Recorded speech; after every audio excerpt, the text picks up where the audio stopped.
કોઈને છાતીમાં દુખતું હોય ને રિપોર્ટ નોર્મલ આવે, બધી જાતની તપાસ કરાવી છતાંય કાંઈ ન આવે તો એને શું કહેવાય? મેડિકલમાં એને કાર્ડિયક ન્યુરોસિસ કહેવાય, દેશી ભાષામાં વેમ કહેવાય કે કાર્ડિયક ફોબિયા કહેવાય.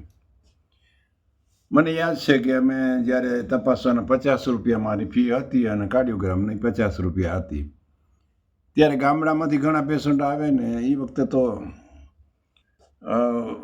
લો ઇકોનોમિક ગ્રુપ જેવું હતું, બહુ પૈસા લોકો પાસે હતા નહીં. તો ઘણીવાર શું કાંઈ રિપોર્ટ ને બધું કરાવે ને પછી દવાના પૈસા ન હોય. તો આને લીધે આના માટે મેં એક કવિતા બનાવી છે. આ તો મારું હૃદય છે કે રિપોર્ટનો ડામચ્યો, આ તો મારું હૃદય છે કે રિપોર્ટનો ડામચ્યો, જેના નિદાનમાં ખાલી થયો મારો પટારો.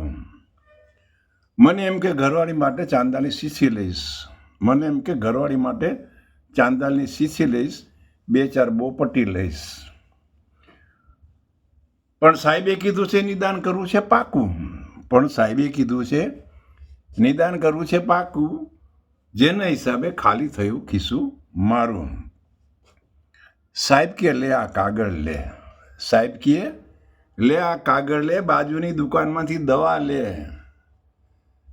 સાહેબ કે લે આ કાગળ લે, બાજુની દુકાનમાંથી દવા લે. મેં કીધું સાની લઉં દવા, મારી પાસે નથી એ કંઈ કાવડિયું. મેં કીધું સાની લઉં દવા, મારી પાસે નથી એ કંઈ કાવડિયું. સાહેબે દીધા સેમ્પલ 2-4, મેડિકલવાળા ઓલા આપી જતા હોય ને દવાના સેમ્પલ, એમાંથી સાહેબે દીધા સેમ્પલ 2-4. મેં ખાધા ગાંઠિયા 3-4, મેં ખાધા ગાંઠિયા 3-4. સાંજની પકડી એસટી લોકલ, સાંજની પકડી એસટી લોકલ, ઘરે ગયો ત્યાં થઈ રોકકડ, ઘરે ગયો ત્યાં થઈ રોકકડ. ઘરવાળી કે કેટલા રૂપિયા વાપરી આવ્યા, ઘરવાળી કે કેટલા રૂપિયા વાપરી આવ્યા, શેનું નિદાન કરી આવ્યા. મેં કીધું રેને છાની, નિદાનમાં થઈ છે પરેશાની.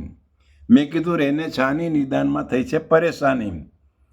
ઘરવાળીએ કર્યો છાતીએ શેક, ઘરવાળીએ કર્યો છાતીએ શેક. મેં કીધું ફાઇલ પટારામાં મેક, ઘરવાળીએ કર્યો છાતીએ શેક. મેં કીધું ફાઇલ પટારામાં મેક. થોડા દિવસમાં ભૂલાઈ ગયું બધું, ખાધું પીધું ને દરદ ભાગી ગયું. થોડા દિવસમાં ભૂલાઈ ગયું બધું, ખાધું પીધું ને દરદ ભાગી ગયું.